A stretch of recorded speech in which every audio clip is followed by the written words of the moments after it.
আসলো আর আমরা গরু কোরবানি দিলাম, সবাই মিলে গোশত বন্টন করে খেলাম। এই শিক্ষা শুধু কোরবানি ঈদুল আজহার শিক্ষা নয়। ঈদুল আজহা আমরা যে সুন্নত পালন করি, যে কোরবানি করে থাকি, রাসূল সাল্লাল্লাহু আলাইহি সাল্লাম যে কোরবানি করেছেন, উম্মুল মুসলিমিন ইব্রাহিম আলাইহিস সালামের সুন্নত হিসেবে আমরা যে কোরবানি করি, সেই ইতিহাস আসুন আমরা সংক্ষেপে জেনে নেই। ইব্রাহিম আলাইহিস সালাম ছিলেন তখন প্রায় ৮৬ বছর বয়স। তার কোনো সন্তান হচ্ছিল না। মানুষ তাকে বিভিন্ন নামে আত্মরা হিসেবে বিভিন্ন অপবাদ দিচ্ছিল। তখন তিনি আল্লাহর কাছে দোয়া করেছিলেন, রব্বি হাবলি মিনাস সালিহিন, হে আল্লাহ তুমি আমাকে একটা নেক সন্তান দান করো। আমাদের যাদের এখনো এই দুনিয়াতে যাদের সন্তান হয় না, আমরাও যদি বেশি বেশি করে আল্লাহর কাছে এই দোয়া করি, রব্বি হাবলি মিনাস সালিহিন। শুধু সন্তান চাবেন না, এই শিক্ষা ইব্রাহিম আলাইহিস সালাম দিয়ে গিয়েছেন। কেননা অনেক সন্তান আছে যেই সন্তানের কারণে দুনিয়াতে বাবা মা অপমানিত হবে, পরকালেও বাবা মা অপমানিত হবে, লাঞ্ছিত হবে। এমন সন্তান প্রয়োজন নেই। এই জন্য ইব্রাহিম আলাইহিস সালাম আমাদেরকে শিক্ষা দিলেন। তিনি বললেন, রব্বি হাবলি মিনাস সালিহিন, আল্লাহ তুমি আমাকে একটা নেক সন্তান দান করো। এইভাবে যখন আল্লাহর কাছে দোয়া করলেন, আল্লাহ প্রতি মুহূর্তেই তাকে আবার জবাব দিলেন, বাবাশশারনাহু বিগুলামিন হালিম, হে ইব্রাহিম আমি আপনার জন্য এমন একটা পুত্রের সুসংবাদ দিলাম, তিনি হচ্ছেন ধৈর্যশীল, নম্র, ভদ্র। পৃথিবীতে কিয়ামত পর্যন্ত সেই সন্তানের উদাহরণ মানুষ মনে রাখবে, যার নাম হচ্ছে ইসমাঈল আলাইহিস সালাম। ৮৬ বছর বয়সে যখন ইব্রাহিম আলাইহিস সালাম সন্তান পেলেন, ইতিহাস সকলেরই জানা।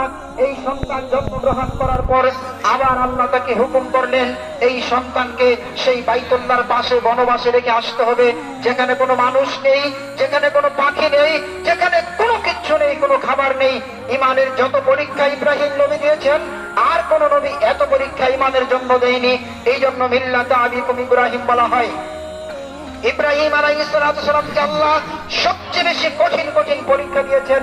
আর ইব্রাহিম আলাইহিস সালাম ৮৬ বছর বয়সে সন্তান পাওয়ার পর আবার আল্লাহর পক্ষ থেকে হুকুম আসলো, দেখি যে আমার ইব্রাহিম আমাকে বেশি ভালোবাসে না সন্তানকে বেশি ভালোবাসে। আমার হুকুম মানতে সে কতটুকু রাজি।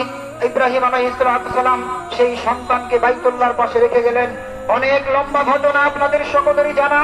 আবার যখন সন্তান বড় হলো, ফালাম্মা বালাগা মাআহুস সায়া, যখন তার সাথে চলাফেরার বয়সে উপনীত হলো, অর্থাৎ ইসমাঈল আলাইহিস সালামের বয়স যখন যৌবনে পদার্পণ হবে, এরকম একটা বয়সে পদার্পণ করলেন। তাফসীর ইবনে কাসির লিখছেন, এক এক তাফসীরে এক এক বয়স লিখেছেন। মূল কথা হলো বাবার কাজে সহযোগিতা করতে পারে, বাবার সাথে চলাফেরা করে মহব্বত বেড়ে গিয়েছে। এমন সময় আল্লাহ আবার ইব্রাহিম আলাইহিস সালামের আবার পরীক্ষা নিলেন। কি পরীক্ষা? ফালাম্মা বালাগা মাআহুস সায়া ক্বালা ইয়া বুনাইয়া ইন্নী আরা ফিল মানাম আন্নী আযবাহতুকা ফানজুর মাযা তারা।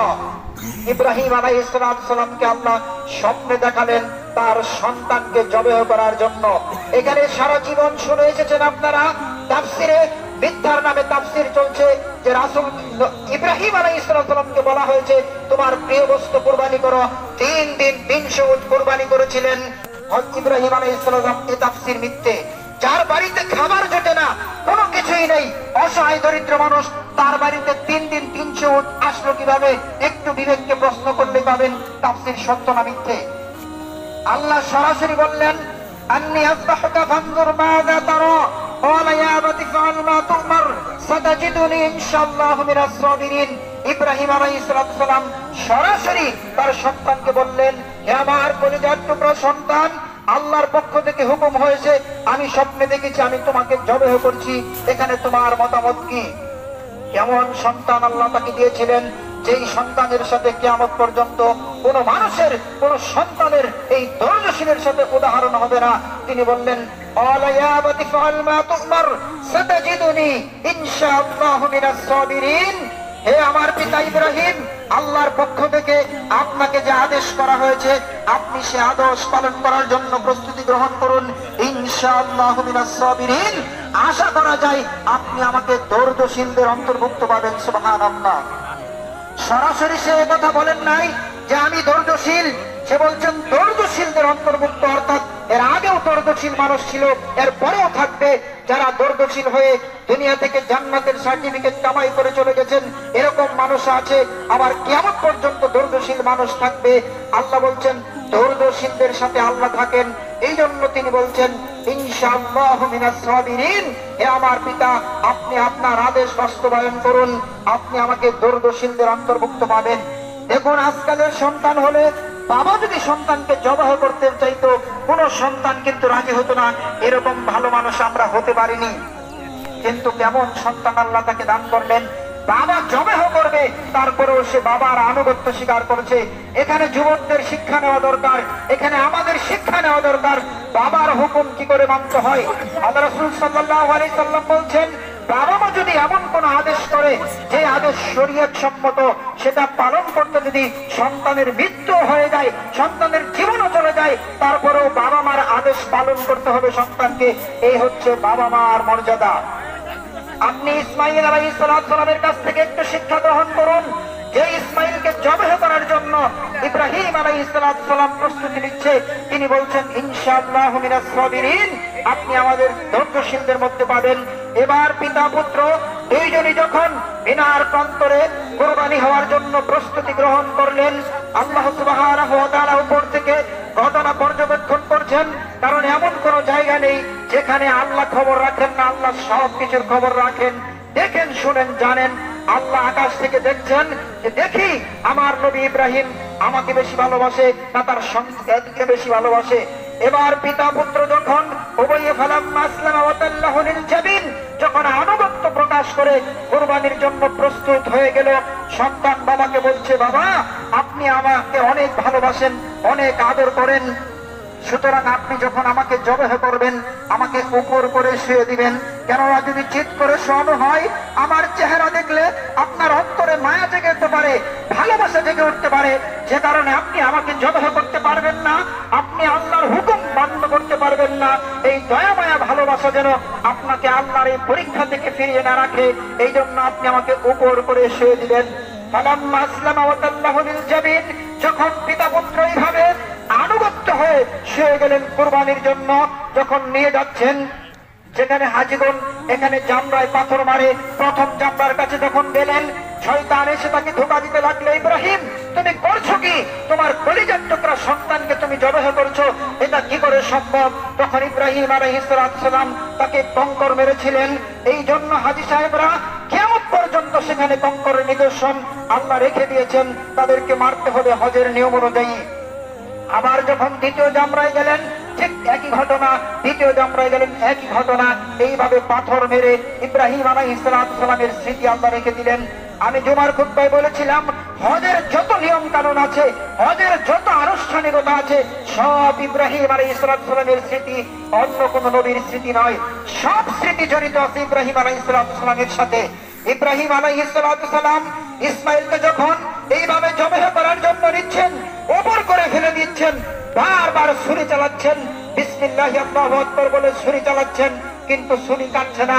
আল্লাহর কুদরতে তার ছুরির নিচে আল্লাহ এমন একটা ধাতব বস্তু দিয়ে দিলেন, যে কারণে বারবার ছুরি চালানোর পরেও তার গলা কাটছে না।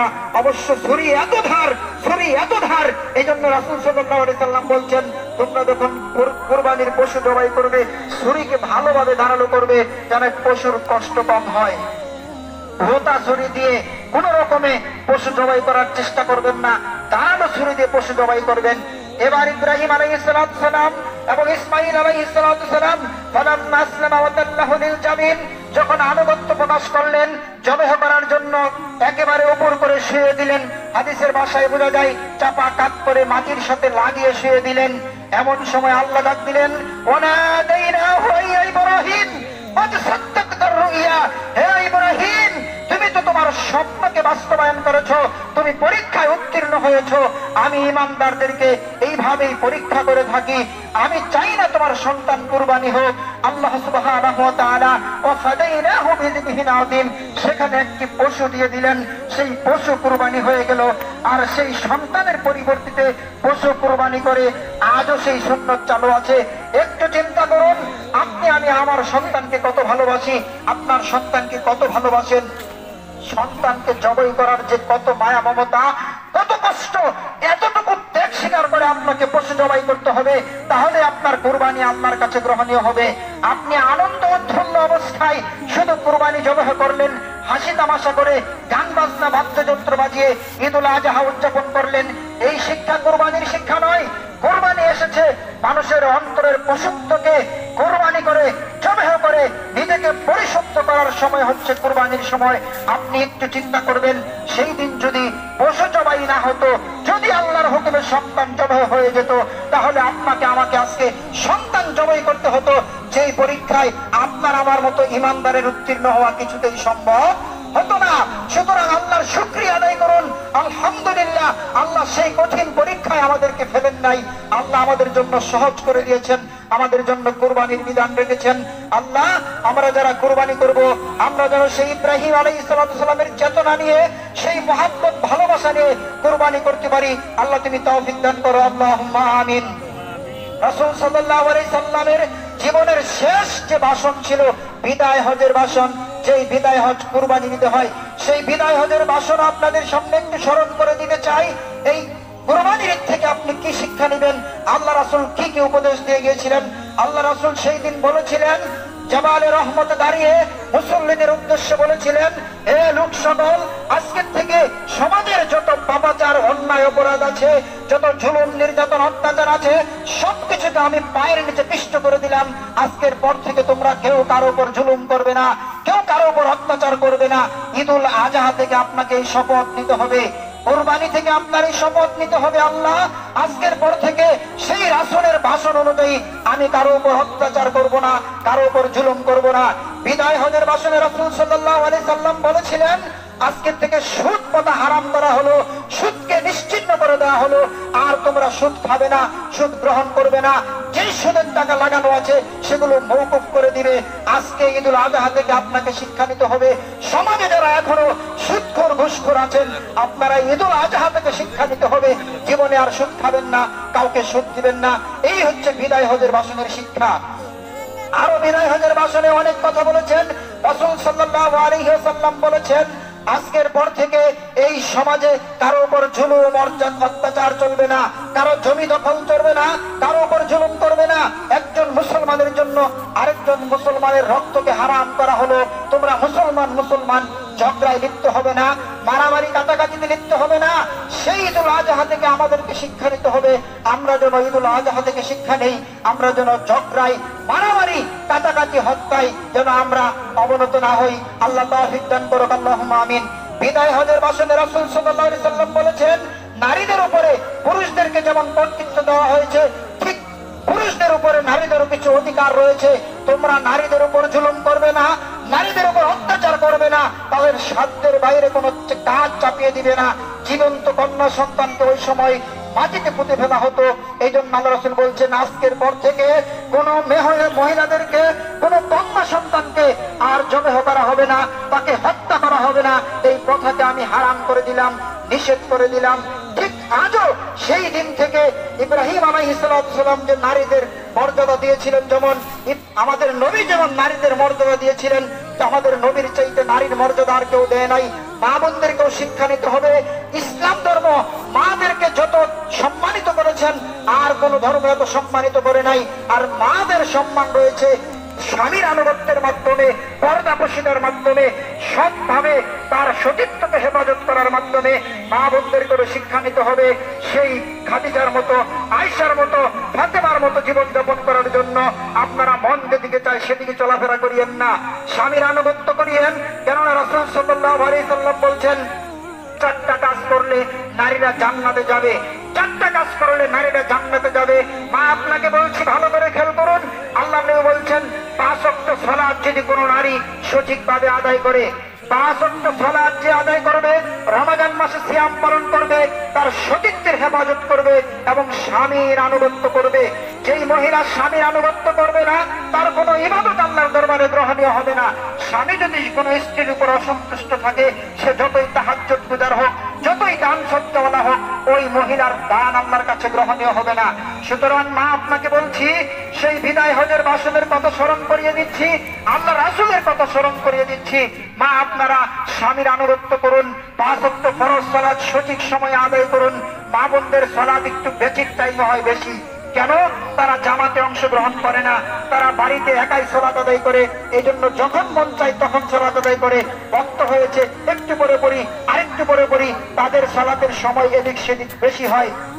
কিন্তু আল্লাহ নবী বলছেন, ওয়াক্ত হলেই সাথে সাথে আগে সালাত, তারপরে কাজ, এইভাবে সালাত আদায় করতে হবে। আল্লাহ এই মাঝে দ্বারা উপস্থিত যা কিছু সংক্ষেপে আলোচনা করলাম, আল্লাহ এগুলো মেনে চলার জন্য আমাদেরকে তাওফিক দান করুন, আল্লাহুম্মা আমিন। আল্লাহ আমাদের মা বোন যারা এখানে উপস্থিত হয়েছে, আল্লাহ তাদেরকে তুমি ফাতেমার মতো, খাদিজার মতো, আয়েশার মতো কবুল করো, আল্লাহুম্মা আমিন।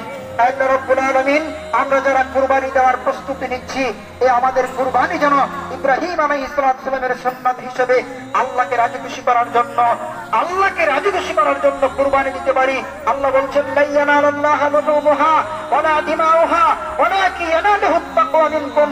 আমি তোমাদের রক্ত, গোশত, মাংস কোনো কিছুই আমার কাছে পৌঁছায় না, পৌঁছায় শুধু তোমাদের অন্তরের তাকওয়া। আরেকটি কথা স্মরণ করে দিতে চাই, আল্লাহ যত জায়গায় কুরবানির কথা বলেছেন, কোরআনে আল্লাহ বলছেন, ফাসাল্লি লিরাব্বিকা ওয়ানহার, আগে সালাত তারপর কুরবানি করো। 5 ওয়াক্ত সালাত করবেন, কুরবানি করবেন, ওই কুরবানি আল্লাহর কাছে গ্রহণীয় হবে। সালাত না করে কুরবানি করলে ওই কুরবানি গ্রহণীয় হবে না।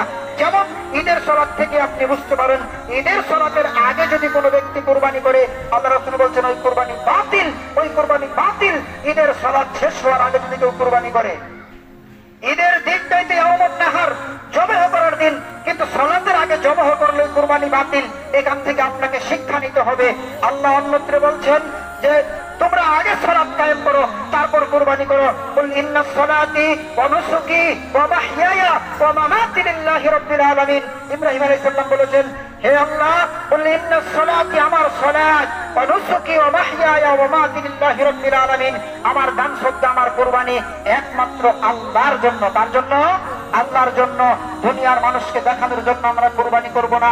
টাকা বেশি আছে, অনেক বেশি কুরবানি দেন। আল্লাহ রাসূল সর্বশেষ যেদিন কুরবানি করেছিলেন 100 কুরবানি দিয়েছিলেন। কতগুলো? টাকা আপনার বেশি আছে, আপনি বেশি করে কুরবানি দেন, গরিব অসহায় মানুষকে খাবার দেন, এটাই রাসূলের সুন্নাত। টাকা কম আছে, আপনি কম টাকা দিয়ে ছোট বস্তু কুরবানি দেন। কুরবানি দেওয়ার সামর্থ্য থাকার পরে যারা কুরবানি না দেয়, রাসূল সাল্লাল্লাহু আলাইহি ওয়াসাল্লাম বলছেন, তারা যেন আমার ঈদগাহে না আসে। মুসল্লা নিয়ে সামর্থ্য আছে, কেন সে কুরবানি দিল না, এটা তার অপরাধ। কুরবানি ছোট বিষয় নয়, কুরবানি এক বড় ত্যাগের মহিমা, ত্যাগের বিষয়। আল্লাহ তুমি আমাদেরকে সেইভাবে কুরবানি করার তৌফিক দান করো, আল্লাহুম্মা আমিন। কুরবানির গোশত নিজে খাবেন, প্রতিবেশীকে দিবেন, অসহায় মানুষকে দিবেন। যে কুরবানি দিয়েছে তাকেও দিতে পারবেন, কোনো সমস্যা নেই।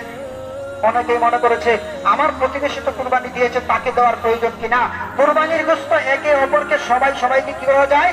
দেওয়া যায়। এটা সদকা না, এটা দান না যে শুধু গরিবরা খাবে। যদি নিজেদেরকেও দেওয়া যাবে, কোনো সমস্যা নেই। তাহলে মহব্বত, ভালোবাসা বৃদ্ধি পাবে। আপনার পাশের বাড়িতে গরু কুরবানি দিয়েছে, আপনিও দিয়েছেন, আপনি তার বাড়িতে গোশত পাঠাবেন, সে আপনার বাড়িতে পাঠাবে, একটা মহব্বত, ভালোবাসার বন্ধন সৃষ্টি হবে। এইভাবে আমরা আদান প্রদান করব। রাসূল সাল্লাল্লাহু আলাইহি সাল্লামের কাছে একজন সাহাবা এসে একসময় কিছু গরিব উপস্থিত হয়েছিল, তখন আল্লাহর নবী বলেছিলেন 3 দিনের বেশি কুরবানির গোশত রাখা যাবে না। কয়দিন? 3 দিন। পরের বছর যখন আবার ঈদ আসলো, সাহাবাগণ জিজ্ঞাসা করলেন, হে আল্লাহর নবী, আমরা কি গত বছরের নেই 3 দিনই গোশত খাবো? তখন আল্লাহর নবী বললেন যে না, তোমরা খাও, জমা করে রাখো এবং অসহায় মিসকিনকে দাও। সুতরাং আমরা অসহায়, গরিব, দুস্থ যারা আমাদের কাছে চায় আর যে না চায় উভয়কে দিব। গরিবকে দিবেন, কিন্তু প্রতিবেশী এমন আছে যে লজ্জায় চায় না, তাকে আরো বেশি দিবেন। কি করবেন?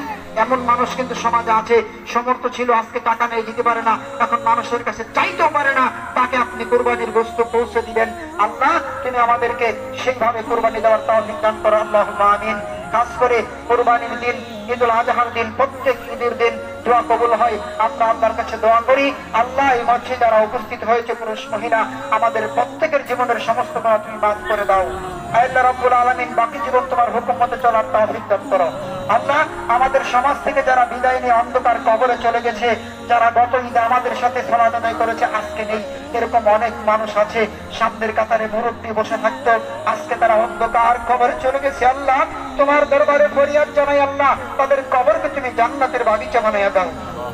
আল্লাহ খাস করে এই মাঠে যারা পুরুষ মহিলা উপস্থিত, যাদের পিতামাতা অন্ধকার কবরে চলে গেছে, আল্লাহ এই আনন্দের দিনে তাদের পিতামাতা আজকে সাথে নেই, সেই সন্তানদেরকে উসিলা করে আল্লাহ ওই সমস্ত পিতামাতার কবরকে তুমি জান্নাতের বাগিচা বানাইয়া দাও।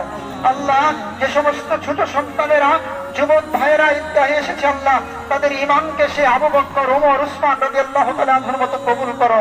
আল্লাহ আমরা সকলেই যেন পিতামাতার আনুগত্য করতে পারি সেই তৌফিক দান করো। আল্লাহ যারা অসুস্থ আছে তাদেরকে শিফায়ে কামিলা আজেলা দান করো, যারা বিপদে পড়ে আছে তাদেরকে বিপদ থেকে উদ্ধার করো। আল্লাহ রাব্বুল আলামিন পরিশেষে আল্লাহ আমাদের কুরবানিগুলো তুমি কবুল করে নাও। আল্লাহ আমাদের সালাত, আমাদের সিয়াম, আমাদের কোরআন তেলাওয়াতগুলো তুমি কবুল করো। আল্লাহ আমরা যারা সকলেই যেন মিলেমিশে সমাজে বসবাস করতে পারি, আমাদের অন্তর থেকে এই ঈদ আনন্দের দিনে আমাদের অন্তর থেকে হিংসা বিদ্বেষ দূর করে দাও।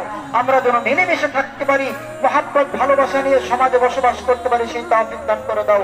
রব্বানা যালামনা আনফুসানা ওয়া ইন লাম তাগফির লানা ওয়া তারহামনা লানাকুনান্না মিনাল খাসিরিন। ربنا آتنا في الدنيا حسنة وفي الآخرة حسنة وقنا عذاب النار. اللهم إنك عفو كريم تحب العفو فاعف عنا. اللهم إنك عفو كريم تحب العفو فاعف عنا. اللهم اغفر لنا وللمؤمنين والمؤمنات والمسلمين والمسلمات. اللهم اغفر لنا وللمؤمنين والمؤمنات والمسلمين والمسلمات. عباد الله رحمكم الله، إن الله يأمر بالعدل والإحسان وإيتاء ذي القربى وينهى عن الفحشاء والمنكر والبغي. سبحانك اللهم وبحمدك أشهد أن لا إله إلا أنت أستغفرك وأتوب إليك. السلام عليكم.